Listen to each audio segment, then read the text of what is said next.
que este es un grupo de amigas con propósito y justo vamos a hablar de cuál es el propósito, cuál es la administración o ese propósito para administrar y la parte de la casa que es muy importante, que a nosotras las mujeres pues nos toca pues más lo que es el propósito de la casa, ¿no?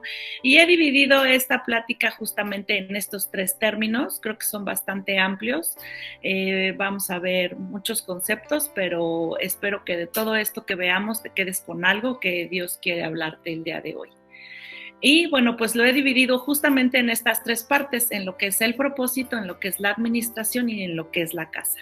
Para desglosar un poquito, vamos a entrar en la primera parte y te quiero contar entonces estas tres historias. Espero ir lo suficientemente rápido como para no aburrirte y lo suficientemente lento como para que sí se entienda.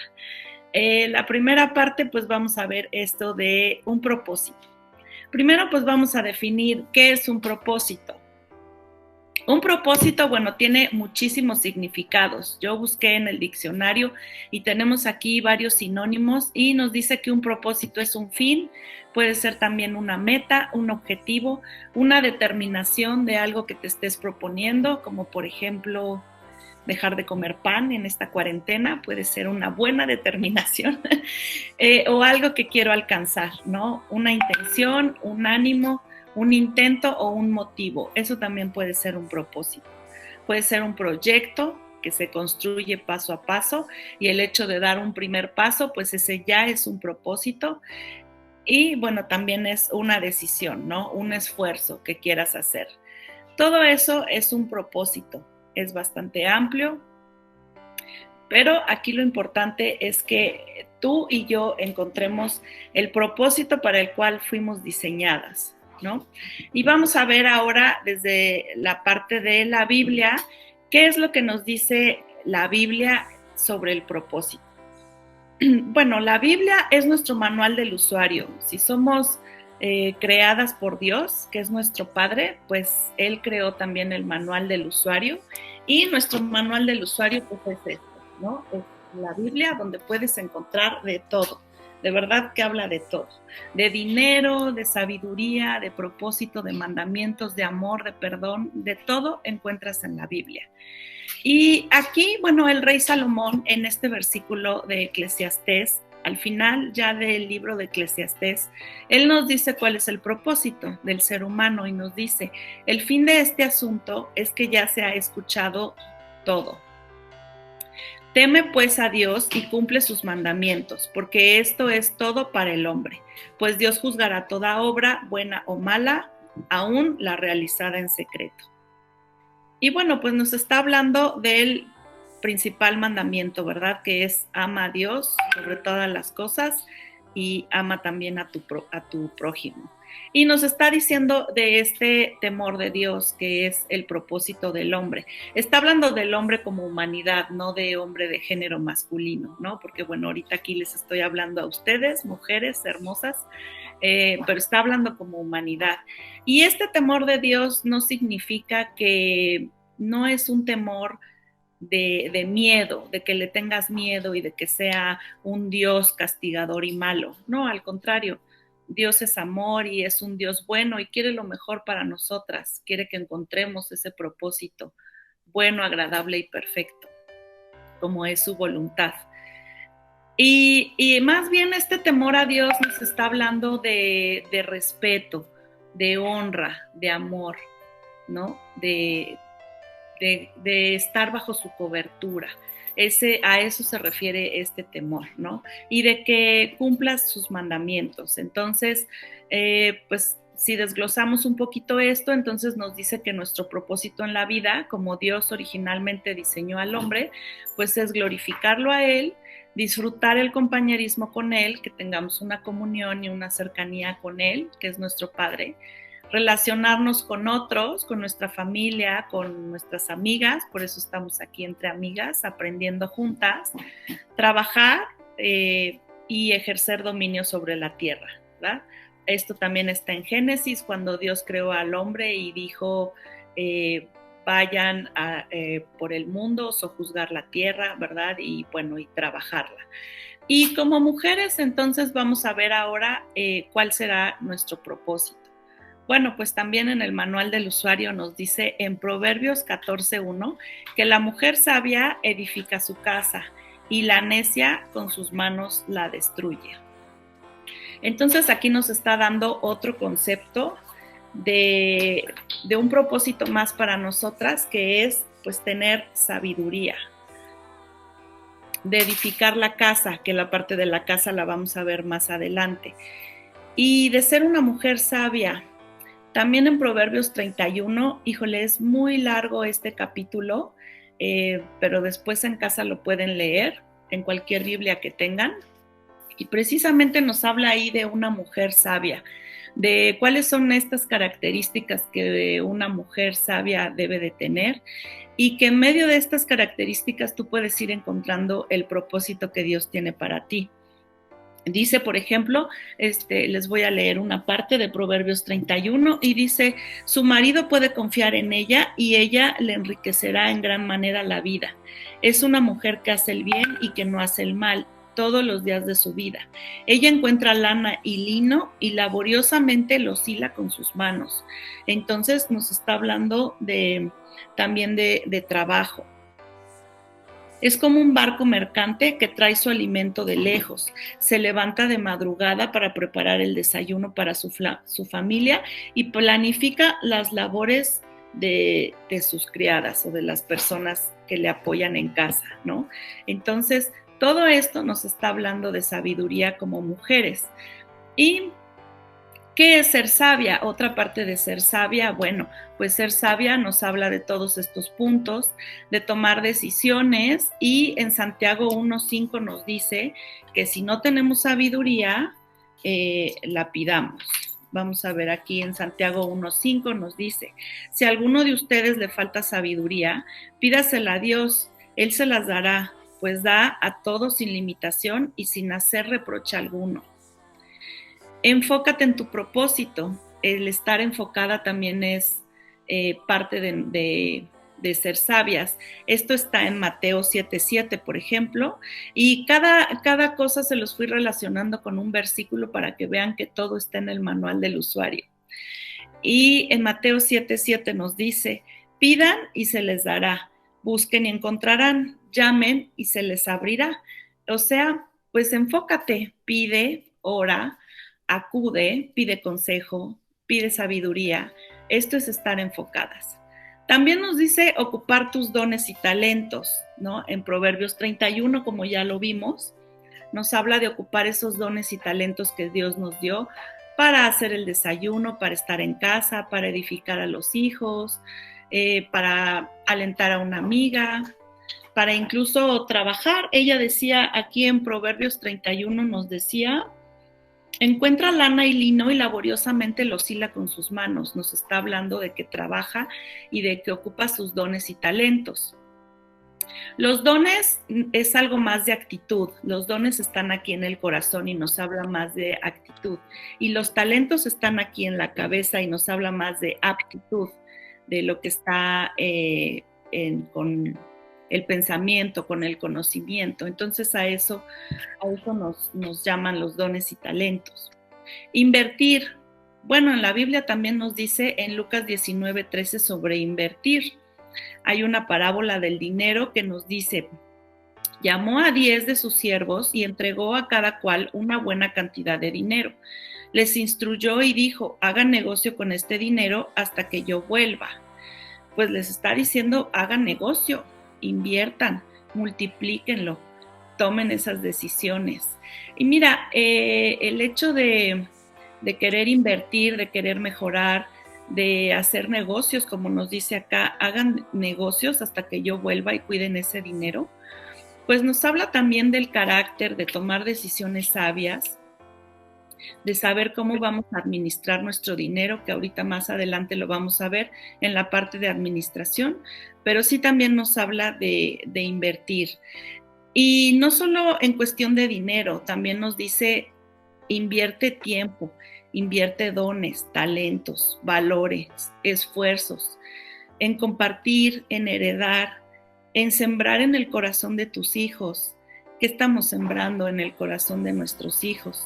¿Qué estamos sembrando en nosotras mismas? ejercicio, salud, cultivarnos espiritualmente, en el necesitado, invertir en tu bondad, en tu generosidad, en tu salud y bueno, pues también en tu hogar, que es lo que estamos viendo. También tu propósito puede ser esfuérzate y sé valiente. Como dice en la película de La Cenicienta, que es mi favorita, dice, sé valiente y bondadosa. Yo creo que lo sacaron de aquí de la Biblia, porque en Josué 1:9 eso dice, escucha que te he mandado, esfuérzate y sé valiente, no temas ni desmayes, que yo soy el Señor tu Dios y estaré contigo por donde quiera que vayas. Entonces, ese también puede ser un propósito, el estar esforzada, el ser valiente, el ser creativa y el ser amable, que también lo dice en Filipenses 4:5. Dice que su amabilidad sea evidente a todo, porque el Señor está cerca. Fíjense cómo en el manual del usuario nos dice todo esto sobre ser sabia, sobre ir buscando tu objetivo y tu propósito en la vida, sobre qué es lo que te apasiona. ¿Cómo descubrirlo esto? Bueno, escucha la voz de Dios. Dios te puede hablar a través de una película, a través de una amiga, a través de una charla, a través de la Biblia, a través de lo que pone en tu corazón. Y ahí puedes ir empezando a descubrir ese propósito.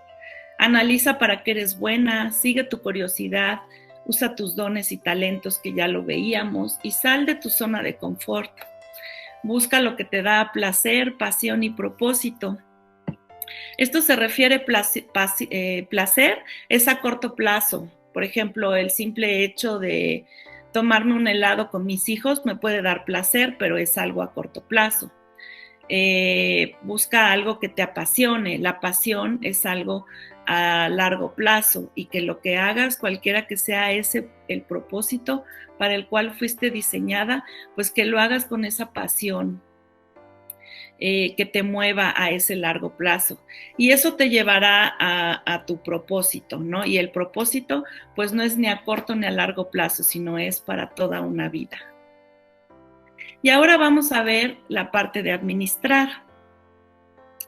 Bueno, en administración también hay muchos sinónimos y muchos sinónimos que nos llevan a encontrar la definición. Dice que puede ser gobernar un territorio, una comunidad o una institución. Puede ser también organizar la economía de una persona o de una entidad. Organizar tus recursos, que ya veíamos que recursos puede ser tiempo, dinero y esfuerzo también.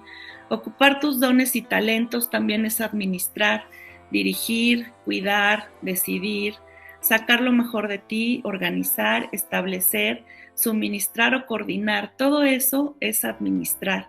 Entonces, con todo lo que Dios te ha dado, que ha puesto en tus manos, ¿cómo es que estamos administrando?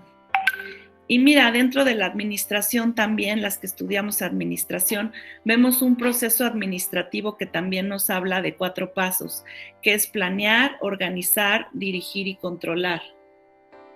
Bueno, en planear primero es qué es lo que voy a hacer o cuál va a ser mi propósito y hacia dónde me dirijo. En organizar, pues vas viendo qué recursos tienes, con qué cuentas, ¿no? En dirección ya es ejecutarlo y en controlar, pues es esa meditación o esa retroalimentación para ver cómo te salió, ¿no? Es, por ejemplo, como un pastel, ¿no? Bueno, pues si ahorita se me antojó un pastel y mi propósito esta mañana es hacer un pastel y compartirlo con mis hijos, pues voy a planearlo, eso ya es mi meta, lo que quiero hacer y esa es mi planeación. En la organización, pues voy a ver que tenga gas, que tenga huevos, que tenga harina, que tenga mantequilla y voy juntando todos los recursos, los moldes y lo que voy a emplear. En dirección, bueno, pues ya es poner manos a la obra y ya lo estoy haciendo y ya lo estoy preparando. Y en controlar, bueno, pues ya es ver que me haya salido bien, ya es disfrutarlo, ya es retroalimentarlo y ya es compartirlo, ¿no? Y nos está hablando de todo esto, de organizar, dirigir y controlar esos recursos, que ya veíamos que debe de existir con esos recursos un equilibrio y que sabemos que no nada más en una empresa, en una casa o en ti misma, los recursos no nada más son económicos, también es financiero, también son materiales, tecnológicos, de conocimiento, de tu tiempo, de dones, de talentos, de la vida de tus hijos, de tus mascotas y de todo lo que tengas que administrar ahí en tu casa y con un buen propósito. Mira lo que dijo en Mateo 25:23. El amo le dijo, bien hecho, bien, mi buen siervo fiel. Has sido fiel en administrar esta pequeña cantidad, así que ahora te daré muchas más responsabilidades. Ven a celebrar conmigo. Aquí en otra versión también nos dice si en lo poco eres fiel, en lo mucho te pondré, ¿no? Entonces, ¿cómo estamos administrando y cómo estamos siendo fieles con esos recursos en lo poco o mucho que Dios nos ha dado para que aún nos dé más? Por eso puse aquí exponenciar, o sea, que lo que te dio, wow, lo exponencies y lo lleves a más y que vayas por esa milla extra y que saques más jugo de todo eso que estás administrando. Y bueno, de una manera práctica, quería ver de manera rápida, les dije que les iba a dar 3 historias, aunque sea muy rápido, de esto que estamos viendo. En la parte de propósito vimos lo que es la historia de la mujer virtuosa que está en Proverbios 31. En esta parte de la administración, bueno, quería ver de manera rápida el ejemplo de José. Todas ustedes a lo mejor han escuchado de José el Soñador, que era el menor de 2 hermanos y era hijo de Jacob. Y bueno, al pobre le pasó de todo, pero qué actitud tenía y fue un buen administrador, ¿no? Esta historia después la pueden leer ahí en Génesis 37. Y bueno, pues José le pasó de todo, o sea, sus hermanos le tenían envidia.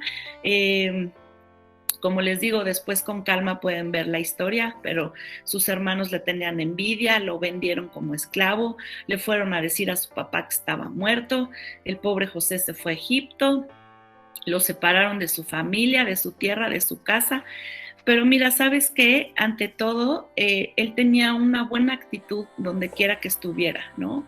Primero trabajó ahí en casa de Potifar y se ganó su confianza porque era un buen administrador.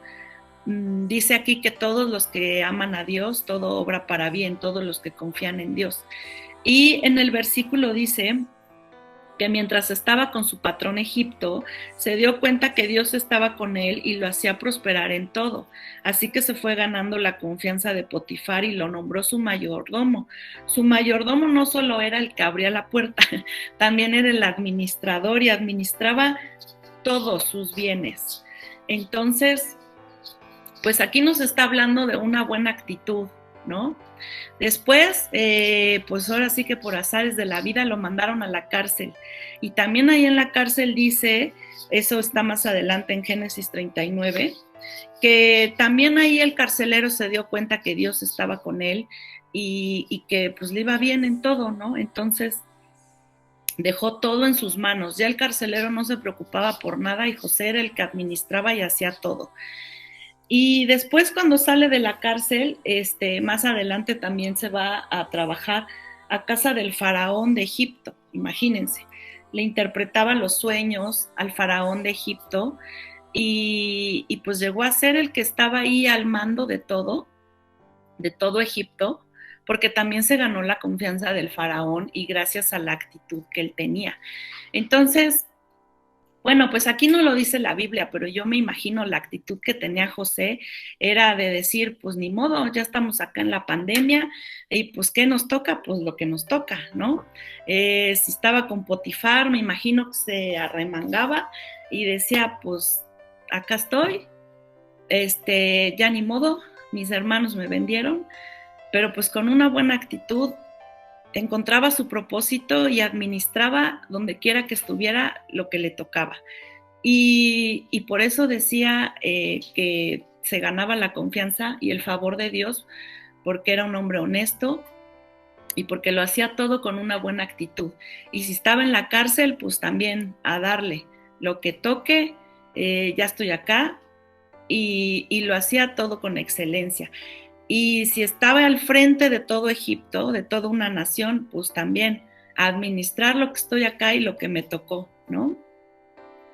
Y bueno, pues además sabemos en la historia de Egipto que parte de lo que le interpretó al faraón era que iban a venir, bueno, que había soñado con 7 vacas gordas, que hablaba de 7 años de prosperidad, y 7 vacas flacas, que eso hablaba de 7 años que iba a haber escasez. Pero entonces, pues él se puso las pilas y en época de prosperidad ahorró, administró bien, fue diligente y trabajó con excelencia.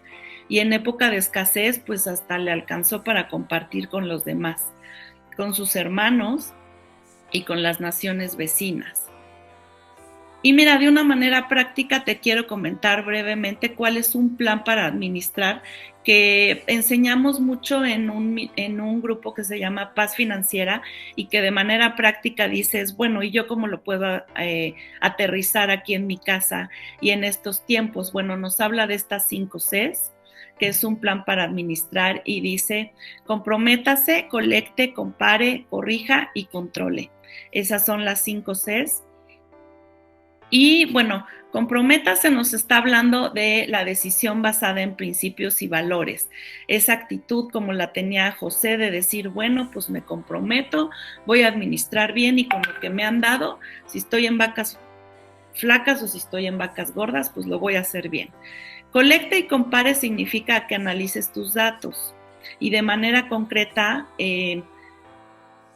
si estás ahí en tu casa administrando tu quincena, lo que tu esposo te da, lo que tú misma estás trabajando, o tus recursos, no precisamente de dinero como veíamos, de tiempo, dinero, esfuerzo, o tus talentos, pues también que los analices. Si estamos hablando de finanzas, pues que colectes y compares los tickets, en qué estás gastando más, en qué estás gastando menos, si vas a hacer alguna compra, si realmente lo quieres o lo necesitas, y que tomes esas decisiones sabias de las que hablábamos al principio.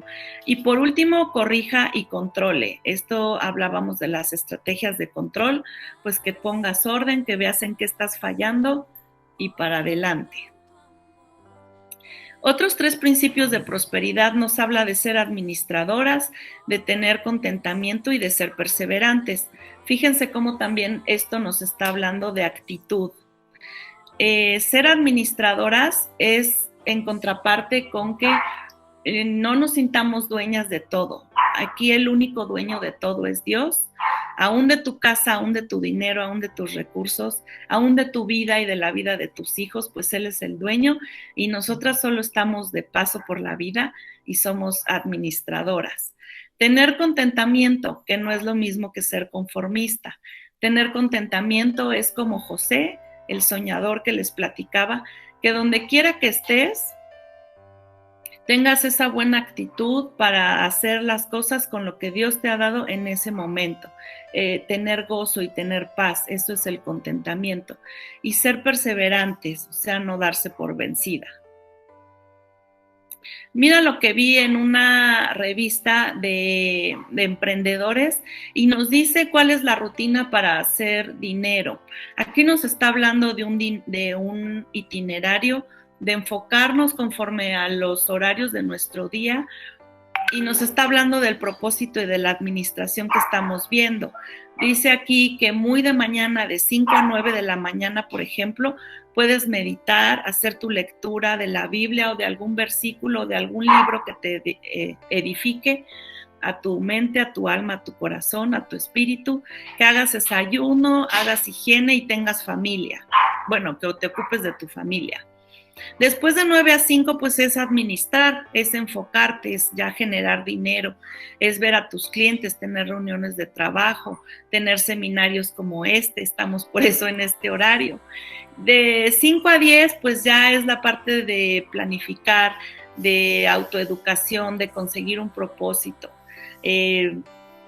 de planear, de crear y de conectar con la gente, a lo mejor hablarle a una buena amiga. Y por último dice dormir como bebé, sabiendo que diste lo mejor de ti, ¿no?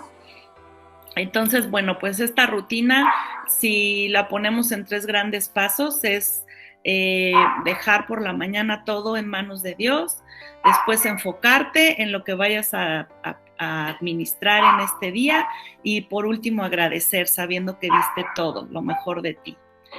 Y esto nos va a llevar a la prosperidad y como decía, la prosperidad no está ligado a la riqueza, no es lo mismo, la prosperidad es una continuidad, una constante y no precisamente habla de riqueza. Hay gente próspera que no tiene dinero y hay gente que tiene dinero que no tiene prosperidad. Y todo lo que hagamos, pongámoslo en manos de Dios. En Proverbios 16:3 dice, pon todo lo que hagas en manos de Dios y tus planes tendrán éxito. Y bueno, por último vamos a ver la parte de la casa.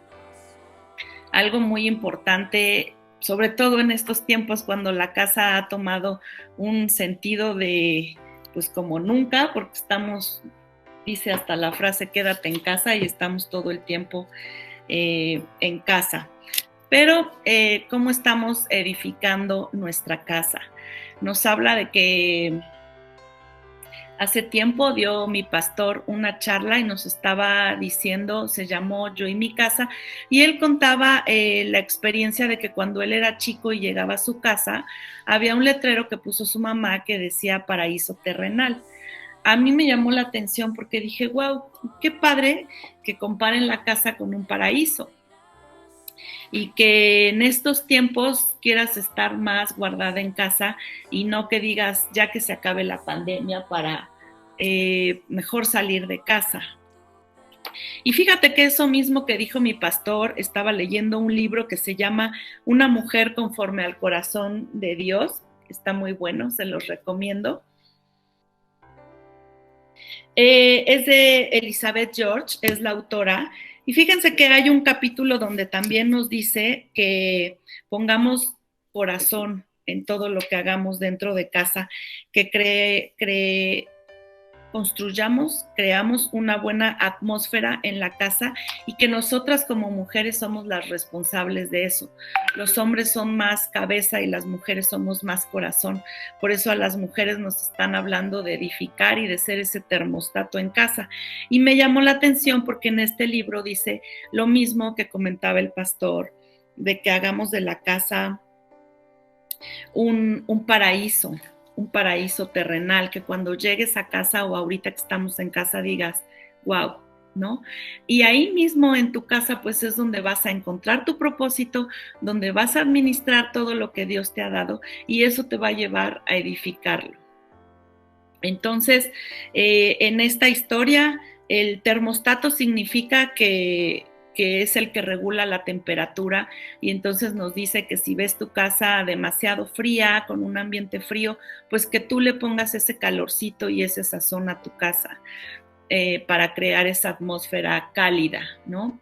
Y por el contrario, si la ves que está muy caliente, hay gritos y sombrerazos, pues que tú seas la de la sabiduría, ¿verdad? La que pongas entonces esa frialdad y regules la temperatura de tu casa.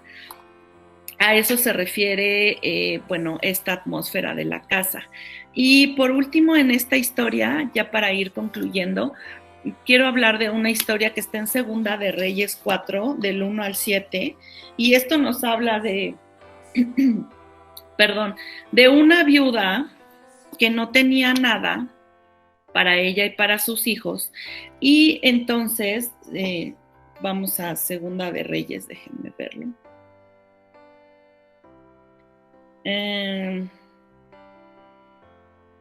No tenía nada y entonces les dice que vaya por sus vasijas para que ahí le van a dar su aceite, ¿no? ¿Y qué es lo que hizo Dios? Bueno, multiplicó el aceite que ella iba teniendo en las vasijas. Pero déjenme leerles tal cual está aquí, está en Segunda de Reyes 4, del 1 al 7.